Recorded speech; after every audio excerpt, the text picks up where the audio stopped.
Perkenalkan teman-teman kelas 10. Nama saya Muhammad Akbar Selamat, bisa dipanggil Akbar, Abai, Selamat, Wilujeng, atau Congratulations.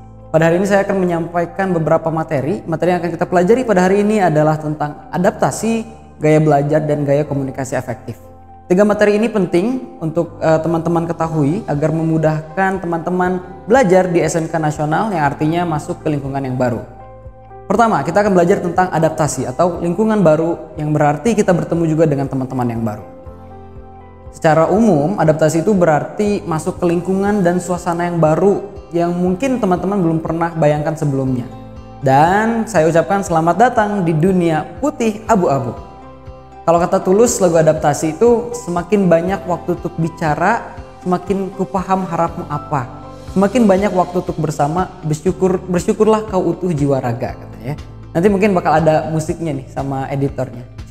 Nah, teman-teman, kita akan bahas tentang perbedaan di lingkungan baru. Makin tinggi tingkat pendidikan kita gitu ya, berarti teman-teman udah mulai masuk SMA, berarti makin beragam juga teman-temannya. Ada yang mungkin beda suku, beda agama, beda ras, beda antar golongan gitu ya. Terus juga beda warna kulit, beda bentuk tubuh dan sebagainya, beda warna rambut bahkan sangat berbeda.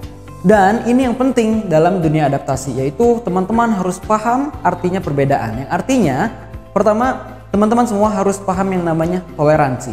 Dalam bahasa Latin, toleransi itu berarti sabar dan menahan diri. Yang artinya teman-teman bisa menahan diri ketika ini berbeda nih sebenarnya, tapi bukan berarti berbeda itu salah kan. Tidak pernah yang namanya perbedaan itu adalah suatu kesalahan. Jadi tahan diri untuk berkata-kata tidak baik atau mengatakan sesuatu yang buruk pada orang lain.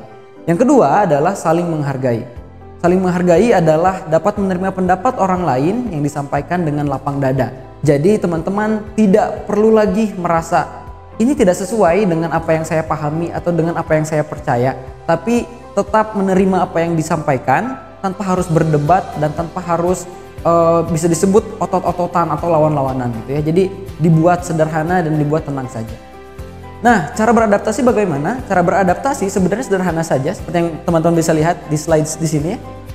Yaitu pertama dengan cara berpikiran terbuka. Jadi membuka pikiran dan memahami bahwa semua orang, semua pilihan, semua apa yang dilakukan orang lain adalah berbeda dan itu tidak apa-apa. Jangan sampai karena teman-teman mungkin diajarkan oleh orang tua atau dari sekolah sebelumnya suatu hal yang sebenarnya teman-teman sudah pahami dari dulu, bukan berarti dengan begitu teman-teman bisa melawan atau bisa menyerang orang lain dengan mudah gitu. Tapi berpikiranlah terbuka, jangan terlalu banyak bicara terlebih dahulu sebelum paham maknanya apa. Yang kedua, membuka diri. Selain membuka pikiran, juga membuka diri. Membuka diri ini penting agar ketika ada teman-teman yang mendekati kita, kita bisa menerima mereka. Karena penting untuk menerima orang lain atau teman-teman kita yang sebenarnya tidak sefrekuensi dengan kita pada awalnya, tapi kan perbedaan itu yang membuat kita beragam. Bayangkan sebuah pelangi kalau warnanya hanya 2, hitam dan putih saja, bukan pelangi namanya, tapi catur ya. Jadi makanya mempunyai banyak warna, mempunyai banyak variasi, berbeda agama misalnya dan juga hal-hal lainnya, itu membuat sesuatu jadi indah. Begitu pula pelangi ya kan. Dan yang terakhir adalah jadilah supel dan juga ramah. Kita akan bahas tentang ramah atau humble di bagian terakhir. Jadi supel dan ramah baik kepada guru, kepada teman sekelas maupun teman seangkatan, kakak kelas juga dan adik kelas juga itu sangat penting. Karena menjadi supel dan ramah artinya kita berusaha untuk menjadi seseorang yang terbuka dan juga menerima pendapat dan juga orang lain. Baik, materi berikutnya kita akan bahas tentang gaya belajar. Ini salah satu materi atau topik yang paling menarik. Karena memang sekolah itu kan memang tempat belajar ya. Tapi gaya belajar setiap orang sangat mungkin berbeda. Saya dan juga teman-teman gaya belajarnya pasti berbeda. Ada apa saja? Mari kita lanjutkan. Yang pertama, gaya belajar auditory. Namanya juga auditory, berarti lebih banyak menggunakan pendengaran. Berarti dia senang dengan mendengarkan sesuatu. Bagaimana ciri-cirinya atau contoh-contohnya kita akan bahas di slide berikutnya. Yang kedua adalah gaya belajar visual, di mana mereka yang belajar dengan gaya visual lebih banyak mengoptimalkan penggunaan matanya atau penglihatannya. Dan yang ketiga adalah gaya belajar kinestetik, yaitu dengan banyak-banyaknya gerakan gitu ya. Sehingga orang-orang yang menggunakan gaya belajar kinestetik itu lebih memahami ketika praktik langsung ataupun melalui gerak. Baik, kita akan bahas satu persatu ya. Pertama, Gaya belajar auditori ini memiliki kemampuan mengingat yang baik dari mendengarkan.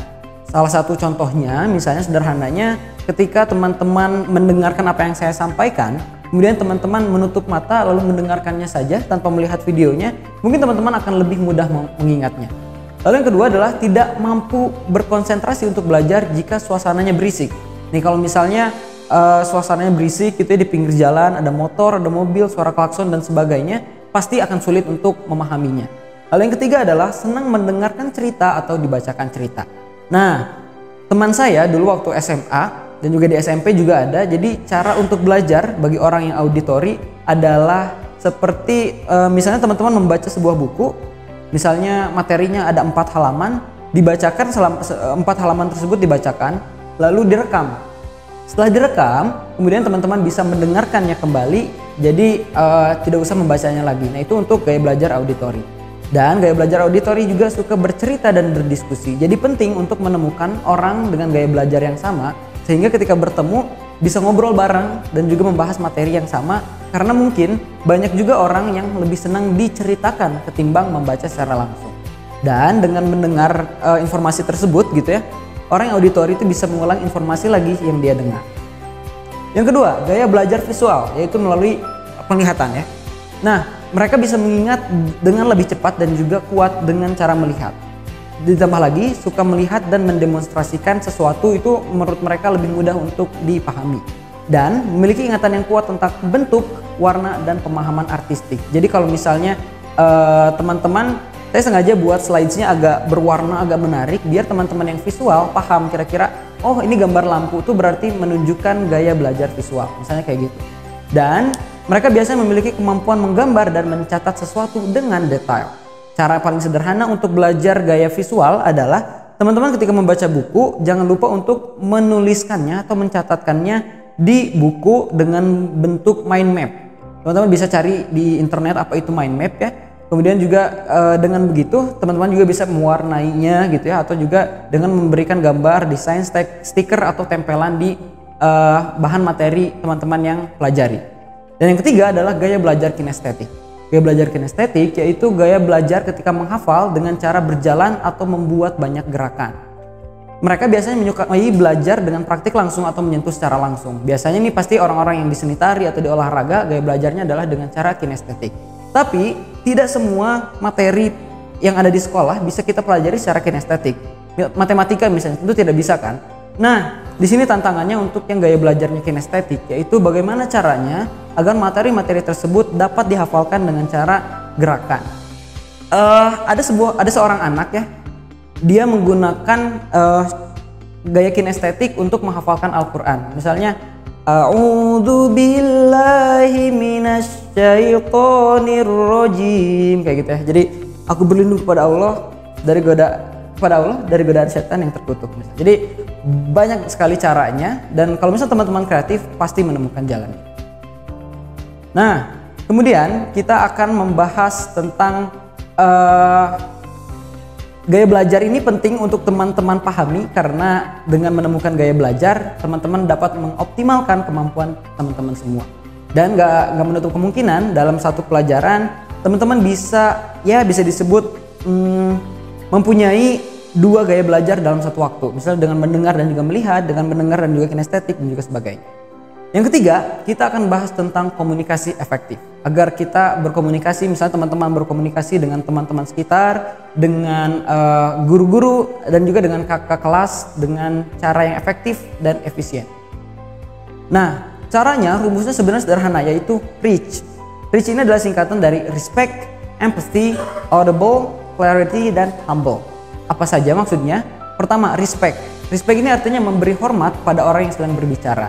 Jadi ketika ada orang yang sedang berbicara, maka kita harus banyak mendengarkan. Makanya Tuhan menciptakan kita 2 telinga, 2 mata, dan juga 1 mulut agar kita lebih banyak melihat dan mendengar ketimbang berbicara. Ini yang paling penting. Dalam bahasa Inggris, listen dan hear itu berbeda. Jadi penting untuk listen, yaitu mendengarkan secara saksama. Kalau hear mungkin hanya mendengar secara selewat saja. Jadi teman-teman pastikan ketika mendapat pelajaran bisa listening carefully gitu ya, bisa mendengarkan dengan cara yang baik. Kemudian yang kedua adalah empathy. Empathy berarti lebih dari hanya memberi hormat, tapi juga berusaha untuk memahami apa yang disampaikan, bahkan berusaha untuk memposisikan diri sebagai lawan bicara. Misalnya ketika teman-teman sedang diajarkan oleh guru, berusahalah berposisi menjadi seorang guru tersebut. Betapa sulitnya untuk menyampaikan informasi tersebut. Jadi ketika kita tahu betapa sulitnya, betapa hebatnya guru-guru kita menyiapkan materi tersebut, kita akan lebih hormat dan juga lebih berempati pada mereka. Yang ketiga adalah audible, atau ketika berbicara suara kita terdengar jelas. Kan males ya kalau misalnya ditanya gitu, mau jajan ke kantin nggak? Nggak mau. Tidak terdengar dong suaranya, tolong gitu ya. Jadi harus ada suaranya biar jelas gitu. Tapi nggak usah kayak, mau ke kantin nggak? Oh tentu tidak dong. Nggak usah kayak gitu juga, sederhana aja. Tapi yang pasti terdengar secara jelas, biar komunikasinya efektif. Yang keempat adalah clarity, atau kejelasan dalam menyampaikan pesan. Jadi jangan berbelit-belit. Kayak misalnya, mau nitip apa? Saya mau ke kantin. Saya mah ingin menitip sebuah makanan yang berasal dari daerah Sunda, dibuat dari tepung kanji, digoreng, dan juga rasanya enak, isinya oncom misalnya. Apa itu teh? Cireng gitu, cireng aja, nggak usah terlalu panjang gitu. Jadi clarity alias kejelasan itu penting dalam komunikasi efektif. Dan yang terakhir adalah menjadi seseorang yang rendah hati saat berkomunikasi atau humble ya. Jadi ketika berbicara tidak harus tidak berpangku tangan gitu. Mau beli apa? Cireng.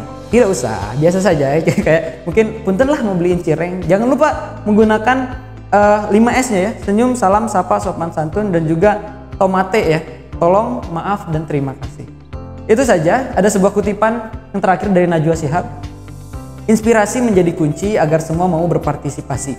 Bahu-membahu memperbaiki negeri, bersama-sama mengabdi tanpa henti. Teman-teman sudah masuk ke dunia SMK, selamat datang di dunia putih abu-abu. Cari inspirasi teman-teman, cari orang yang kira-kira dapat menjadikan teman-teman lebih bersemangat dalam hidup sehingga bisa beraktivitas secara lancar. Saya Akbar Selamat, terima kasih.